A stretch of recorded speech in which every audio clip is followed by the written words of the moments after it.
দেশের সবচেয়ে বড় কর্মসংস্থানের সুযোগ দেয়া তৈরি পোশাক শিল্পের কমছে কর্মসংস্থানের সুযোগ। কারণ নতুন বিনিয়োগ না আসায় চাপে থাকা পুরান কারখানা বন্ধ করতে বাধ্য হচ্ছেন উদ্যোক্তারা। ব্যাংকিং এর সক্ষমতা কমে গেছে। মালিকটা যাবে কোথায়? একটা ম্যানুফ্যাকচারার, তার ব্যাংক কিন্তু ব্যাকবোন। ওই ব্যাকবোনটা যখন আপনার নষ্ট হয়ে যায় তখন তো আর তার পক্ষে চলা খুব ডিফিকাল্ট হয়ে যায়। যার পরিপ্রেক্ষিতে আসলে অনেকগুলো ফ্যাক্টরি এই কারণেই বন্ধ হচ্ছে। বিশ্ব জানে যে এখানে কোনো স্থিতিশীল সরকার নেই, যে কোনো টাইমে পরিবর্তন হতে পারে, যার পরিপ্রেক্ষিতে তেমন কোনো ইনভেস্টমেন্ট আসছে না। এক বছরের বেশি সময় ধরে অর্থনৈতিক স্থবিরতা কাটানোর চেষ্টা দিন শেষে যে বিনিয়োগ টানতে পারছে না, এমন চিত্রই মিলেছে বাংলাদেশ ব্যাংকের দেয়া এলসি খোলা ও নিষ্পত্তির হালনাগাদ তথ্যে।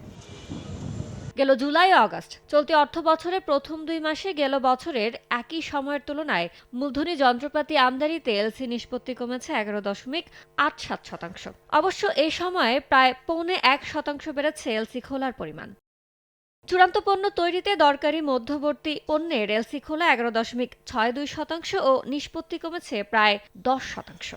নতুন কর্মসংস্থানেরও তো তেমন সুযোগ সৃষ্টি হচ্ছে না, সেটা আমরা বিনিয়োগের যে স্থবিরতা সেটা থেকেও আমরা দেখছি, ক্যাপিটাল মেশিনারিজ আমদানির পরিসংখ্যান থেকেও সেটা আমরা দেখছি যে এক জায়গায় যদি তারা তাদের চাকরি হারান তাহলে অন্য জায়গায় যাওয়ার যে একটা সুযোগ, সেই সুযোগটা কিন্তু বেশিরভাগ ক্ষেত্রে এখন হচ্ছে না। বাংলাদেশ ব্যাংকের পরিসংখ্যানে কিছুটা আশার আলো দেখা দিয়েছে। পেট্রোলিয়াম পণ্যের আমদানিতে এলসি খোলার পরিমাণে বেড়েছে ৩% বেশি, যদিও তা ম্লান হয়ে গেছে নেতিবাচক নিষ্পত্তিতে। শিল্প যে কাঠামো এবং শিল্পায়ন সেটার দিক থেকেও এটা ইতিবাচক না, সামষ্টিক অর্থনৈতিক দিক থেকেও এটা একটা নেতিবাচক প্রভাব রাখে প্রবৃদ্ধির উপর। এখন কাজটা হবে সেটা হলো যে কিভাবে আমরা বিনিয়োগে একটা ত্বরণ সৃষ্টি করতে পারি। বিনিয়োগ পর্যালোচনার নেতিবাচক নানা সূচকের মধ্যেই অবশ্য শিল্পের কাঁচামাল আমদানিতে বছর ব্যবধানে গেল জুলাই আগস্টে বেড়েছে এলসি খোলা ও নিষ্পত্তি।